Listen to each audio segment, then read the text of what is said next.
டேய் என்ன வெயில் மோர் எடுத்து சொல்லும் போதே. மோரா? என்ன சார் எப்போ பார்த்தாலும் மோர் இளநீனே குடிச்சு போர் அடிச்சு போச்சு சார். அதுக்கு வேற ஏதாவது புதுசா கூலியா? அப்படியா? சரி வா. ஃபஸ்ட்டு கிவி பழம் வெள்ளரி பிஞ்சு இருக்கு இல்லையா, அதை வந்து சின்ன சின்ன ஸ்லைஸாக கட் பண்ணிட்டு அதை சேர்த்துக்கிறோம். லெமன் ஜூஸ் ஒரு 2 ஸ்பூன் ஊற்றிக்கலாம். கொஞ்சமாக புதினா போட்டுக்கிறோம். சுகர் வந்து உங்களுக்கு வேணும்னா போட்டுக்கலாம், இல்லாட்டி சுகர் போடாமல் வேணாலும் பண்ணலாம். 2 ஸ்பூன் போட்டுக்கலாம். எல்லாம் உள்ளே போட்டோம். அப்போ வந்து அரைச்சிக்கலாம்.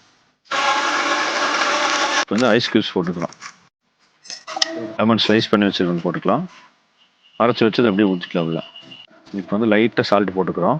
கொஞ்சம் சீரகத்தூள் கொஞ்சமாக போட்டுக்கிறோம். இப்போ வந்து நல்லா மிக்ஸ் பண்ணிக்கலாம்.